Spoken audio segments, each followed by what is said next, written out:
Darling? I asked. Are you sleeping?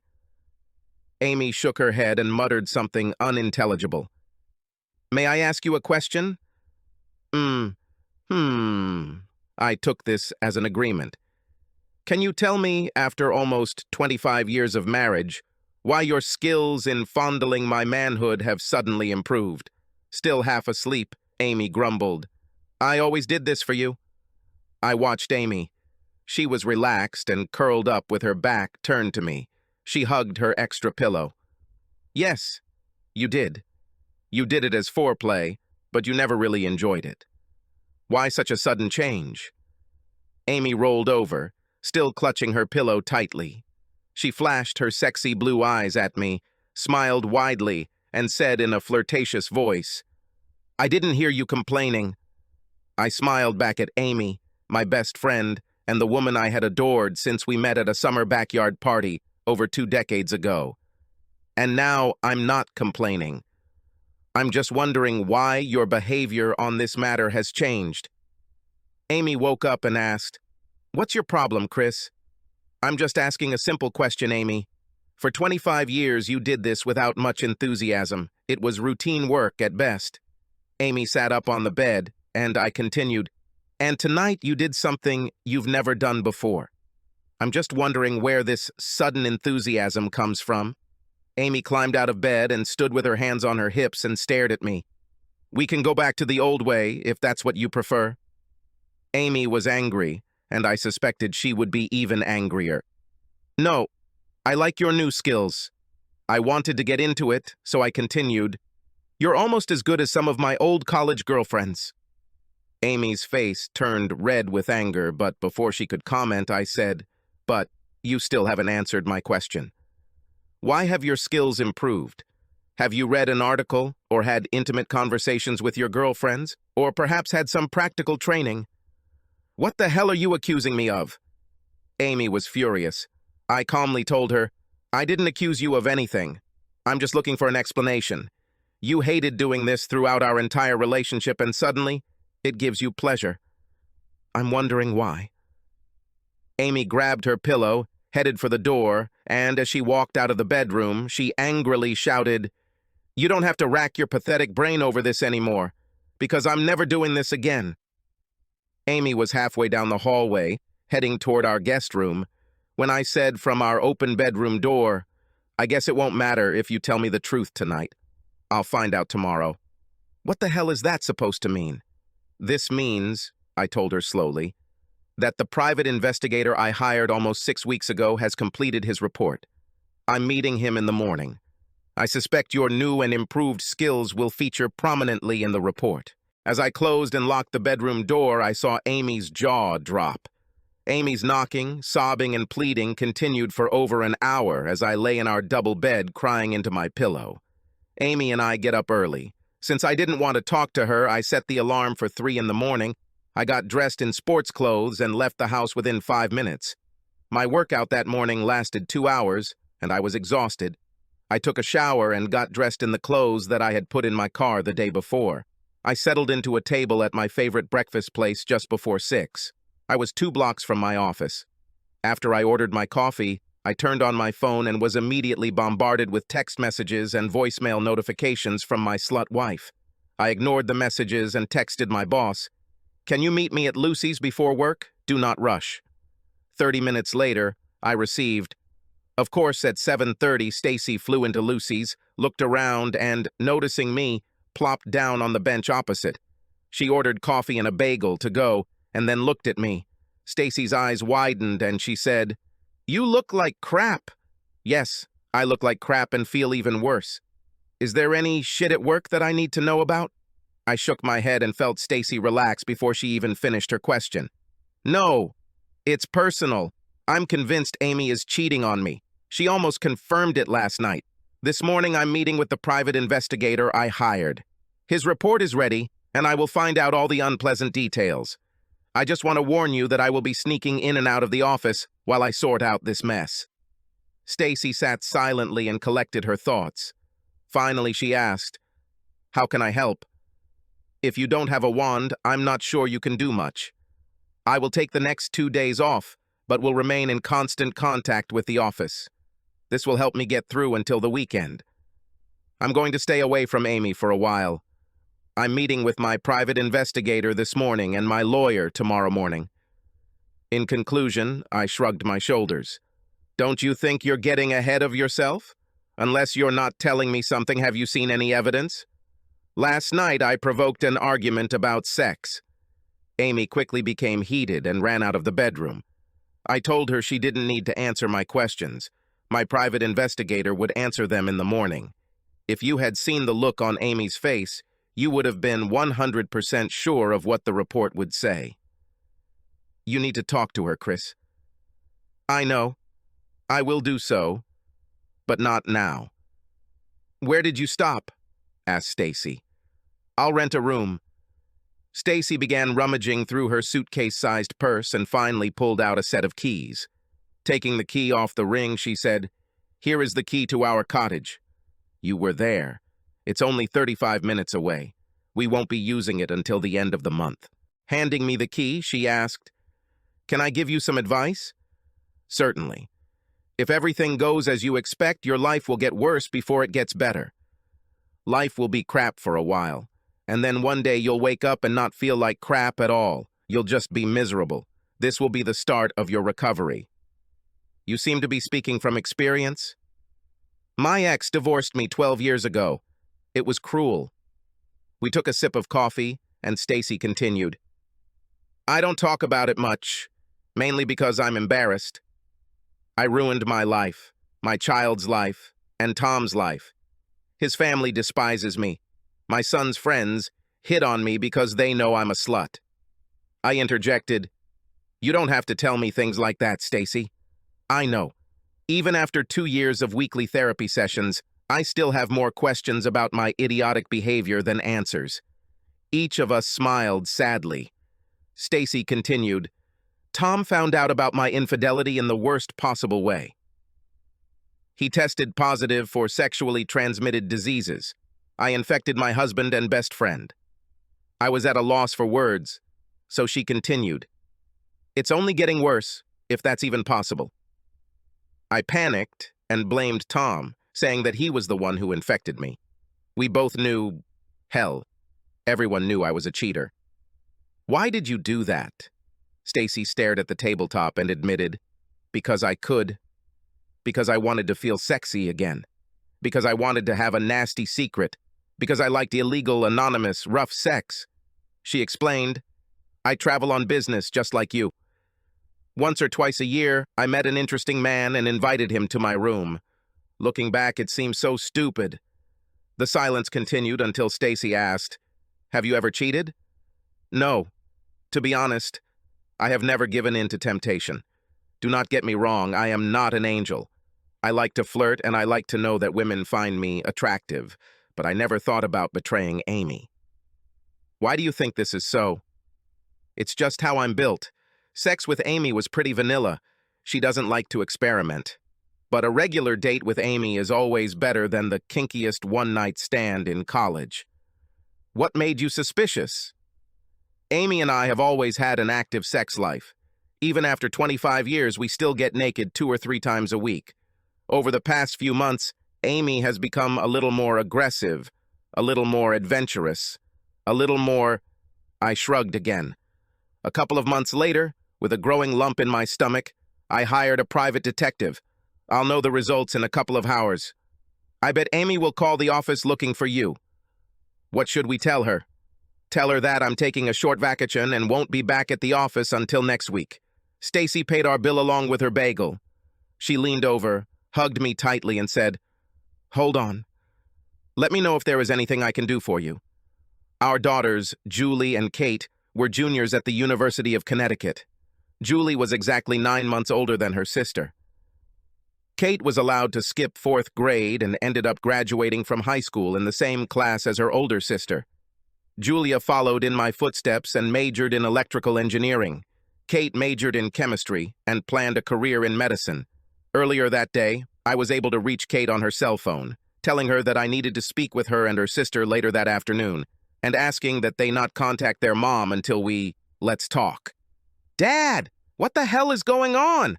Mom has called each of us a dozen times and must know that we are dodging her calls. I kissed Kate on the cheek, hugged Julie, and led them to a table in a quiet corner of the UC Student Union. "You look like crap, Dad," Julie said. For the first time in weeks, I laughed heartily as I realized those were exactly the words my boss had said earlier in the day.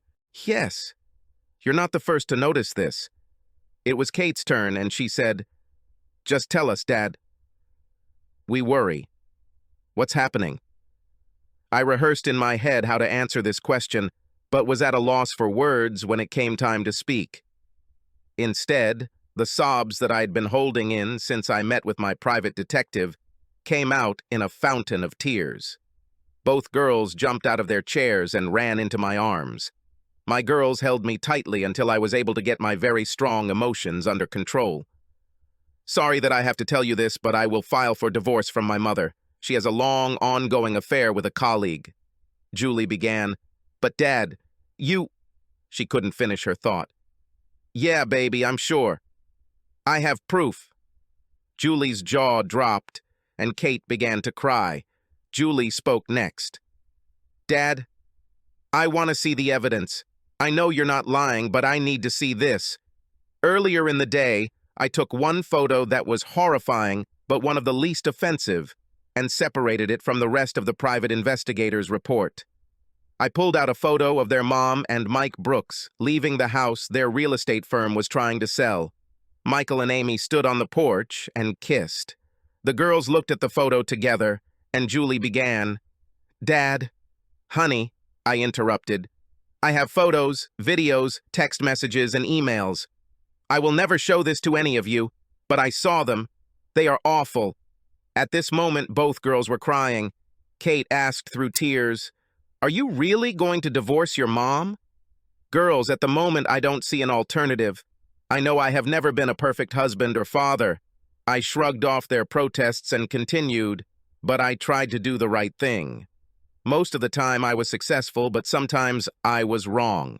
My mistakes were never intentional, and I always corrected them immediately. I have invested everything I have into my marriage and family. I have nothing more to give, and it seems like Mom needs more." The girls stopped crying and listened carefully to my words.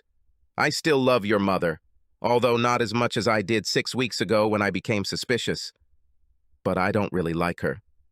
I certainly don't trust her, and I can't imagine ever being able to trust her again. The worst thing for me is that I have lost your mother's respect. She humiliated me in the worst ways possible, and she didn't care." The brief silence was broken by Julie's cell phone ringing. We looked at the phone screen and saw Mom. Looking at Julie, I said, "Don't—" Before I could say anything else, Julie grabbed her phone and angrily replied, "Sorry, Mom, but Kate and I don't have time for you. We console our grief-stricken father. If you need someone to talk to, too, just call your sex buddy." We could all hear Amy screaming hysterically as Julie hung up. When the phone rang again, Julie immediately turned it off and Katie followed suit. "I'm sorry you find yourself in the middle of this terrible mess. Your mom—" "Okay. She's still your mom. She loves you and you know it. I expect things to be rocky between you and Mom, at least for a while, but I also expect you to treat her with the respect she deserves." When the girls started protesting, I raised my hand. "I'm not asking you to accept her infidelity or the irreparable damage it has caused to our wonderful family, but we will all have to learn to live with it." I looked from one of my girls to the other and continued. "She is your mother, and you need to accept and love her, warts and all, just like you need to accept me, in the same way." After leaving the UC campus, I stopped at a burger joint for a bite and a well-deserved craft beer, then headed to my parents' house. I rarely visit my parents unannounced, and as I was sitting in their driveway gathering my thoughts, I saw their front door swing open. Dad went out onto the porch, and Mom followed on his heels. They watched me together while I sat in my car. I gathered my courage and got out of the car, and as I started to walk up the path in front of the house, Dad walked towards me. Dad and I met halfway, and he wrapped me in a big bear hug. The strength that I tried to muster left me, and I unashamedly burst into tears into my father's shoulder. Your mom and I don't know what's going on, but Amy's frantic phone calls alerted us to the fact that there was a problem. We expected you to show up this evening. After I told my parents about Amy's affair with her coworker, my mother asked, "Do you think counseling could help you deal with this problem?" My mother was always an optimist, and in truth, she considered Amy her daughter. Tears streamed down her cheeks as I shook my head and said, "I have no desire to see a psychologist. I'm not perfect, but I treated Amy and the girls like queens. I didn't do anything wrong, and I don't deserve the cruel, disgusting treatment that Amy showed me." "But you spent so many wonderful years together." Sighing, I admitted, "You're right, Mom. We had a wonderful life together until Amy, and only Amy, ruined this perfect life and family. This wasn't a one-night stand. It's a love affair between two selfish married people who don't care about anyone but themselves." I could tell the wheels in Mom's brain were turning madly as she tried to think of a different approach. I think I stunted my mother when I asked, "Why do you want me to be miserable living with a lying, cheating whore?" Like I said, I'm not perfect, but I hope we can all agree that I deserve better than to live with a cheating slut. "Please, Chris," my mother begged, "don't call Amy such dirty names, at least not in front of me." "I was trying to get my point across, Mom. Amy has happily accepted everything I can give, but it's not enough. She took much more and, in the process, humiliated and disrespected me. I'll ask again, don't I deserve better?" Dad interrupted her and said, "Give Mom a break. We are trying to make sense of what is still a shock.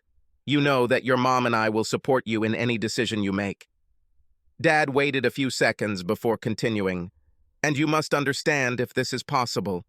We would like to continue our relationship with Amy and her family. It certainly won't be as strong as what we have now, but I pray Amy's activities don't stop that from happening." When Dad finished, Mom's cell phone rang. Mom looked at the screen and said, "This is Amy." After thinking for a second, Mom looked me in the eye and said, "I won't avoid Amy's calls, and I won't lie to her. I will never ask you for this." Dad and I sat in silence while Mom answered the call. "Hello, Amy. He arrived here 10 minutes ago and told us about your behavior.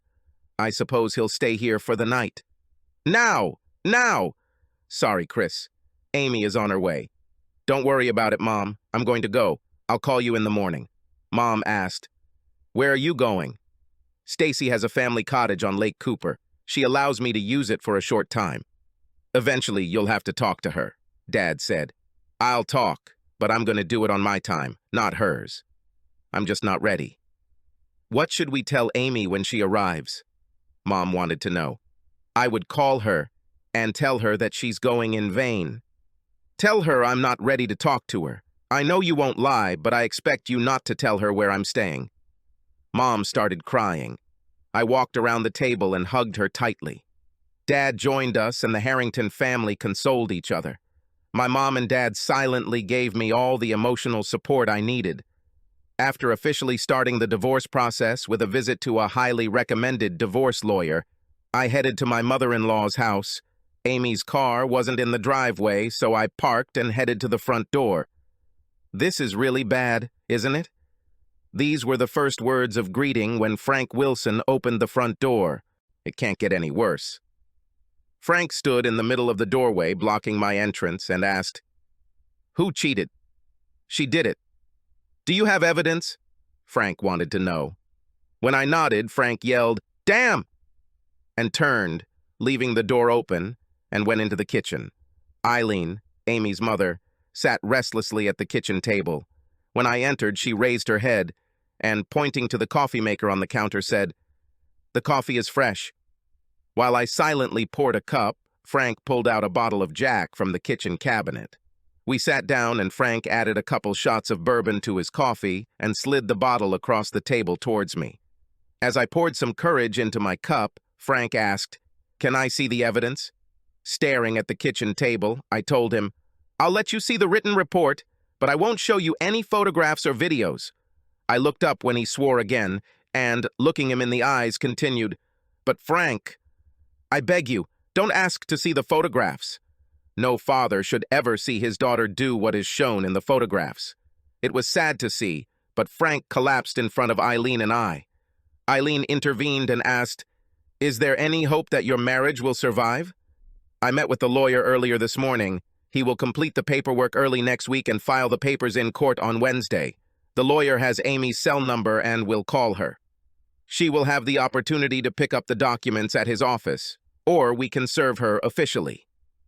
"I can't believe you're ruining your marriage with such disregard." Eileen had a flash of anger. "I'm not destroying anything, Eileen. It's Amy's fault. She left me." "But it was only once," Eileen screamed. I took 3 deep breaths to calm myself, and momentarily regretted the bourbon I'd put in my coffee. "This happened more than once. This didn't happen twice. Only Amy and her kinky sex buddy know exactly how many times they've dated, but their romance has been going on for months." We were all silent for a few moments before I continued. "This is the second marriage for each of you. You both ended your first marriages due to infidelity," Frank quickly replied, "but our marriages were new. Yours has been going on for 25 years. Surely that must mean something. Love, trust, and respect. Frank." You've said these words to me hundreds of times over the years. A marriage should have equal parts love, trust, and respect. I don't trust Amy, and she sure as hell doesn't respect me. Eileen wanted to know, "Will you be fair to Amy in the divorce?" According to divorce laws, I have no choice. But you know me. I'm not going to make this any more difficult for Amy and our family than it needs to be. "What about the girls?" Frank wanted to know. "Yesterday afternoon I was on campus and we talked. The girls know that I am filing for divorce, and they know the reason. They're not happy with Amy, but I don't think anyone is happy with her. It may take a little time, but they will come to their senses. I promise. I have no right to ask." I interrupted Eileen and said, "You can ask me anything. I'm divorcing Amy. I have no intention of divorcing you and Frank, and I hope that we can continue our friendship and relationship." Tears flowed from Eileen's eyes as she asked, "Please talk to Amy." "I will do so, I promise. But I'm not going to talk to her today, and probably not for the next few days. But I will talk to her." Mary Beth Johnston was Amy's close friend for many years.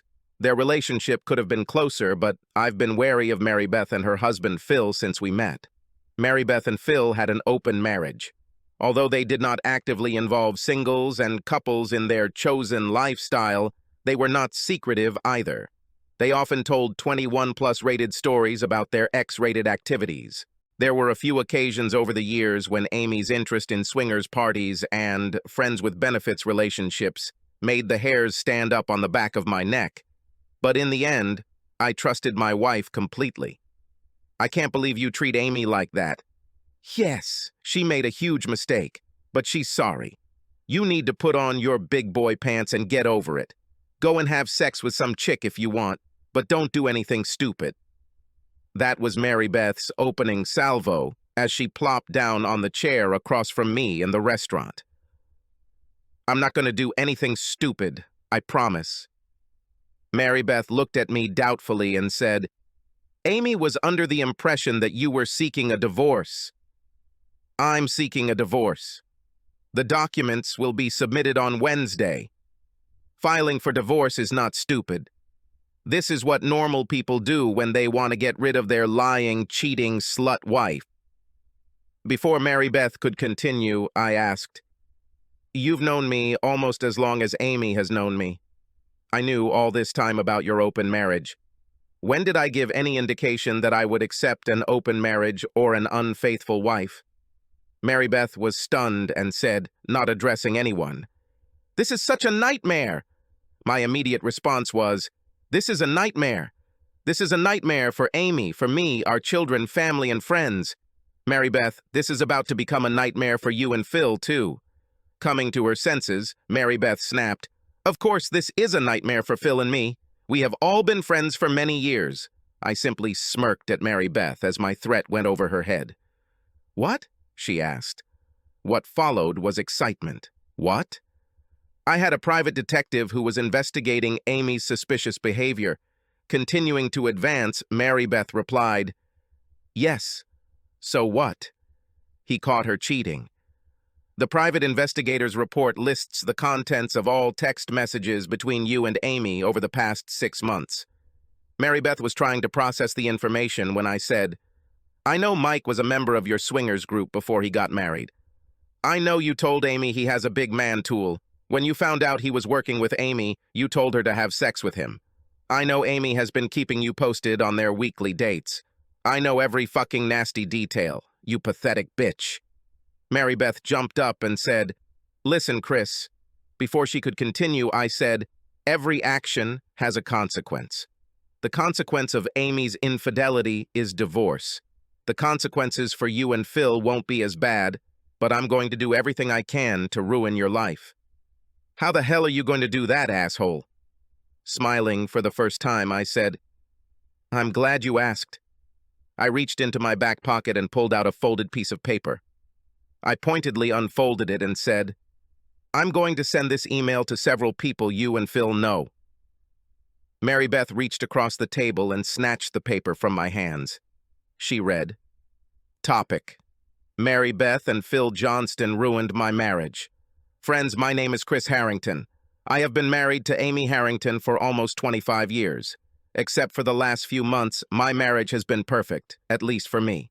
Due to the direct impact of Mary Beth and Phil Johnston's open marriage, my wife cheated on me, and I am filing for divorce. A 25-year marriage was flushed down the toilet.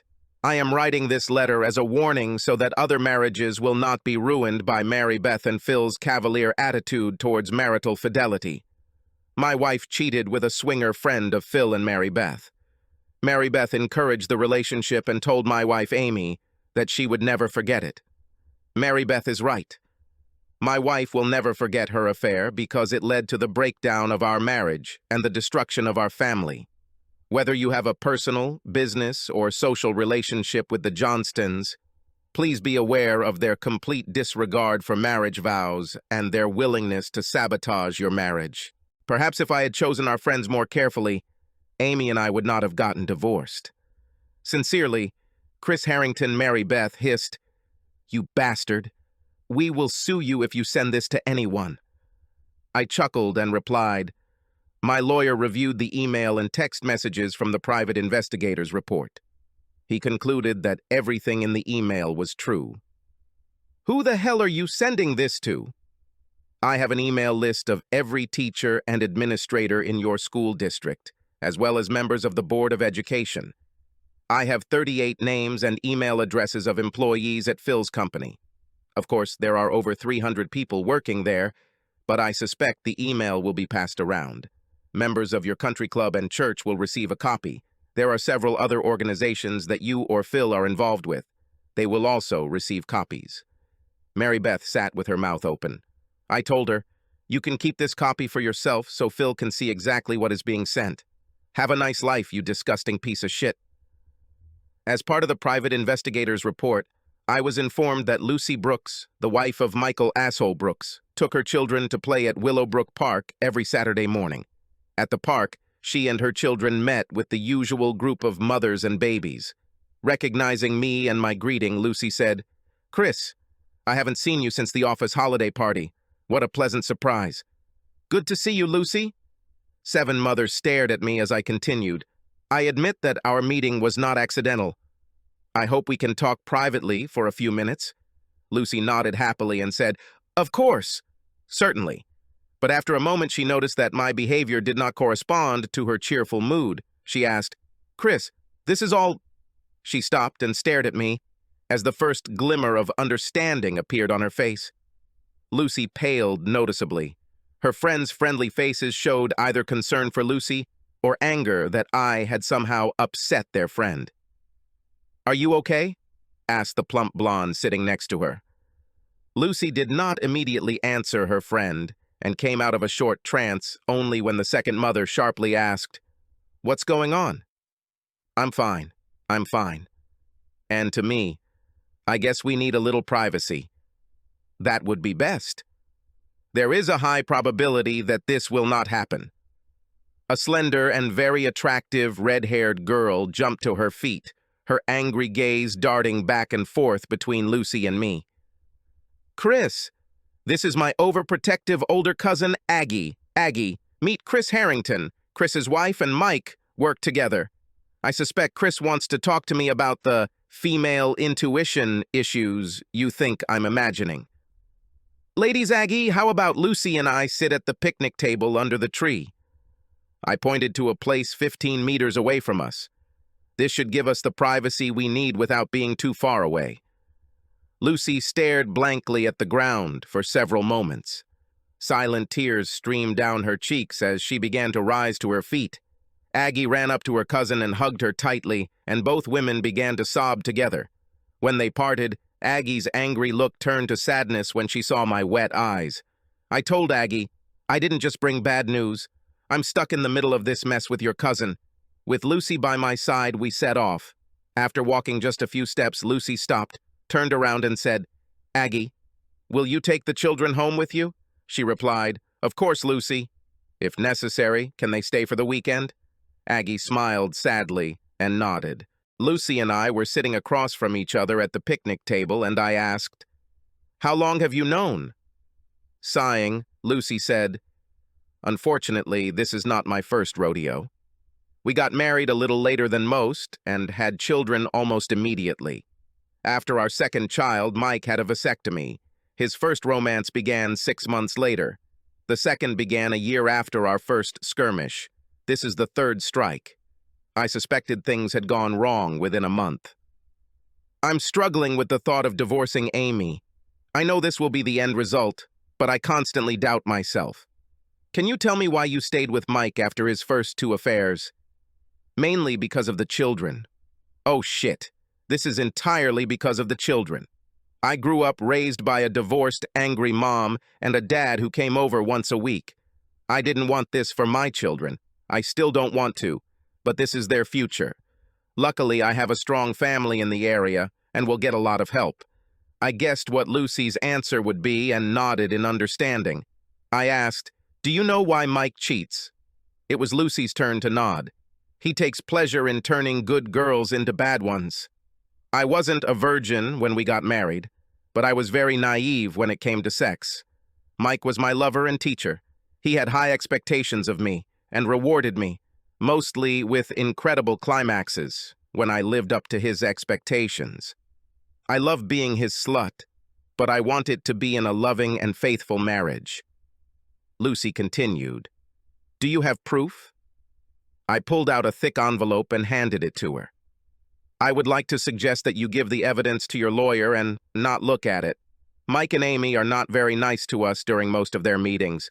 There's nothing there but a broken heart. What made you suspect Amy? I chuckled and said, Obviously, Mike had the same hopes for Amy. Like a good dog, she enjoyed the tricks she learned and shared them with me. While we were sitting here, I decided to stay at Aggie's house for the weekend. I know it's a lot to ask, but could you take me home so I can pack my things for a few days? Before I could agree, Lucy said, I have to warn you. Mike will be home. No offense, but I'm not worried about your asshole husband. I'm glad to take you home. Having agreed with Aggie, Lucy returned to me, and we headed to my car. The drive to her house was mostly silent. When we pulled out onto her street, she pointed to an SUV parked on the side of the road and said, Pull next to that truck. I did as I was told and watched as Lucy waved to the driver. She looked at me, pointed ahead, and said, This is a white Colonial, 5 houses down and to the left. As I pulled into the driveway, the SUV pulled up behind me. Mike was in the middle of the front lawn, pushing a lawnmower. Everything happened quickly. Mike waved to Lucy as she got out of my car. The 2 women quickly got out of the SUV.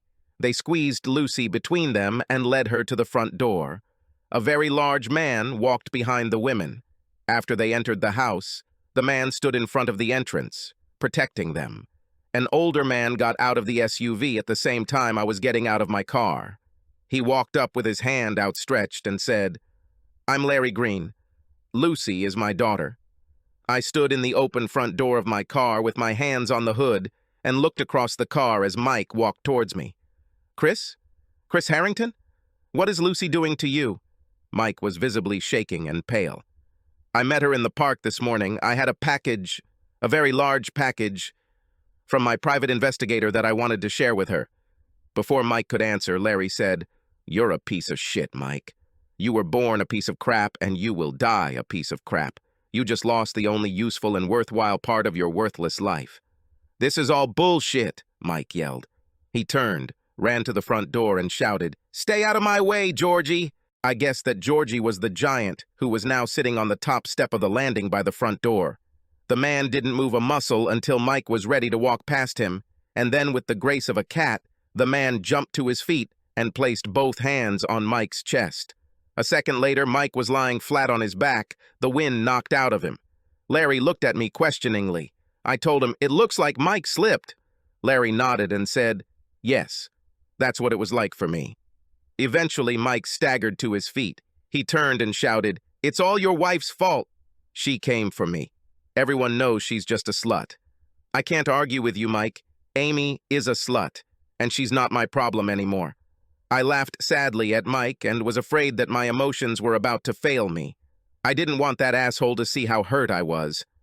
At that very moment, Larry put his hand on my shoulder. He squeezed, and a stream of energy flowed into me. "You'll make a great couple, Mike. Amy knows you're a cheater, and you know the same about her. What do you think will come of this?" "I don't want this bitch." I laughed again and replied, "I think she's lucky. She already has enough problems to be saddled with an asshole like you." I reached out and shook Larry and told him, "This asshole is not worth my time or energy. I'm leaving. Take good care of Lucy. She seems like a wonderful woman." 2 weeks passed, Amy was charged, and her lawyer contacted mine. Life has returned to a new and miserable normal. When I checked my voicemail at lunch, I found a voicemail from my mother-in-law. "Hello, Chris. This is Eileen. I'm calling to remind you of your promise to arrange a conversation with Amy. I'd consider it a personal favor if you called her. Thank you. I love you." I gritted my teeth and dialed my home number with a sigh, knowing Amy would be at work. I left the following message. "Amy, this is Chris. I stayed at Stacy's family home on the lake. If you want to come over for lunch on Saturday, I'll make sandwiches. Can we talk? Meet me at the picnic table in the backyard at noon. Thanks for meeting with me, Chris. Lunch looks delicious. Thank you." Amy and I sat across from each other at a picnic table by the lake. Although she didn't have that glow that I've seen every day for the past 2 decades, Amy still looked good. "Good to see you, Amy. Thank you for coming." Amy looked around and replied, "It's so calm here." I agree. When I was thinking about new living conditions, my first thought was to move to an apartment in the city center, next to my office. I think I've changed my mind and have my eye on lakefront property in the area. I didn't want my comment to hurt Amy, but I could tell she was immediately devastated. "Amy, Amy interrupted me with a wave of her hand. Her eyes filled with tears as she said, "You don't need to apologize. I'm too sensitive." She looked up from the table and continued, "I'm so scared." Her statement hung in the air, and I watched her carefully as she collected her thoughts. "I've been scared before. Many times. New challenges at work often paralyzed me. The challenges of raising 2 smart, athletic, and beautiful girls scared the living daylights out of me. But you were always there for me. I had my team, and I knew that together we could conquer anything." Smiling, I remarked, "We did a good job, isn't it?" We smiled contentedly for a few minutes and ate our lunch. I filled Amy's half-empty glass and poured myself a second round of craft beer. "I went to a psychoanalyst." Amy sighed and continued, "This is an incorrect description. Dr. Poplar is amazing, and she is helping me come to terms with the end of our marriage and move forward as a team." "I'm happy for you, Amy. I hope you get the answers you need. I promised myself over and over again that I wouldn't ask you about reconciliation. Everyone told me it was impossible, but I have to." I have to ask, is there a chance that you can forgive me and we can be together again? I took a deep breath and took a couple sips of beer. These are two different questions, Amy. I've been thinking about the forgiveness half of the question since we agreed to meet today. I promised myself that I would try to forgive you. After thinking, I continued, it will take some time, and I don't know if it's possible, but I'm going to try. I will be honest and tell you that if I forgive you, it will be for the sake of the girls, our family, and myself, rather than for your sake. After draining half the remaining beer, I finished, we will see each other often enough that I don't want to feel angry. But Amy, I'm not going to stop the divorce, and we're never going to get back together. Amy sniffled and nodded in understanding. She asked, if I need help? If I need to talk? Can I call you? I wanted to shout, no, you're a fucking slut. Instead, I reached into the refrigerator, grabbed more beer, and filled my glass. Having regained my composure, I suggested, are you satisfied with the compromise? Amy nodded hesitantly. I said, except in emergency cases, let's work through our lawyers until the divorce becomes final. After that, I will answer your calls. Our divorce was finalized 7 months later. I was sitting on the back porch of my new lakeside home on my first night as a free man. I was trying to decide whether I wanted the buzz of 2 high-alcohol drinks, the craft beer in the refrigerator next to my chair, or getting punched in the face by the bottle of bourbon on the table in front of me when my cell phone rang. I smiled when I saw who was calling and answered, hello, Amy. I'm really sad, and I need to talk to someone too. Stacy was right. One day, 5 years later, I woke up. The sky was a little bluer, and the birds were chirping a little louder. Life was getting better. Stacy has relocated to our corporate headquarters in Dallas and is currently the executive vice president of sales and marketing. She remained unmarried. Her children have grown up. After drinking a glass or two of wine, she admits that she still sometimes experiences the thrill of a steamy one-night stand. Julie graduated with honors from college and currently works as an engineer for a West Coast defense contractor. She is in a semi-serious relationship and is studying for her master's degree in the evenings. Julie has a great relationship with Amy and I and communicates with each of us weekly. We call Kate a mole because she has no privacy. After graduating from high school, she worked for a pharmaceutical company for 2 years and was then accepted into Johns Hopkins School of Medicine. She is engaged to another mole and a medical school student, and they spend their days and nights studying and taking classes. I talk to Kate weekly, but I initiate all calls. Kate rarely talks to her mother. My mom and dad are in surprisingly good health, considering they are getting older. They still live in the Hartford, Connecticut area, but due to the cold winters, they also have a tiny one-bedroom studio condo in Clearwater, Florida. They spend the cold months in Florida. Mom has a monthly Saturday lunch with Amy, but Dad rarely goes. Frank and Eileen are also doing well, although they each have several serious health problems. Frank and Eileen take turns dating Mom and Dad and inviting each other to weekly dinners. Mary Beth and Phil moved to the Midwest about a year after our divorce. Mike followed them out of town 6 months later. Good riddance. Assholes. Every single one of them. Lucy and her children are doing well. It took a while before she started dating, but once she jumped into the dating world, she became very popular among eligible bachelors. Lucy set very high standards for her gentleman friends and eventually found Mr. Right. They just celebrated their first anniversary. I guess, judging by the constant smile on each of their faces, that they still consider themselves newlyweds. Amy seems happy, too. With the exception of a very tense relationship with Kate, most of her other relationships worked out. She's been dating a gentleman for 6 months now, and the last time I talked to her, she said he could be the one. I have my fingers crossed and hope she stays happy. And I'm doing well, too. I took Stacy's place as division president when she left for Dallas. My responsibilities are okay. 2 years after my divorce, I met a familiar face. My cousin Lucy Aggie and I attended our mutual friend's daughter's graduation party. We talked several times throughout the day, And as the older people started to leave the party, Aggie grabbed my hand and said, "Let's go somewhere for a drink." I admit that Aggie can be a little insatiable. As a man over 50 who has sex 2 or 3 times a day, this is all I can offer my fiancé. Luckily, Aggie doesn't seem to mind. Subscribe to our channel so that your second chaff doesn't cheat on you, and go ahead and listen to the next story, because this story is nothing compared to the next one. If you're under 18, don't even think about listening to the next one.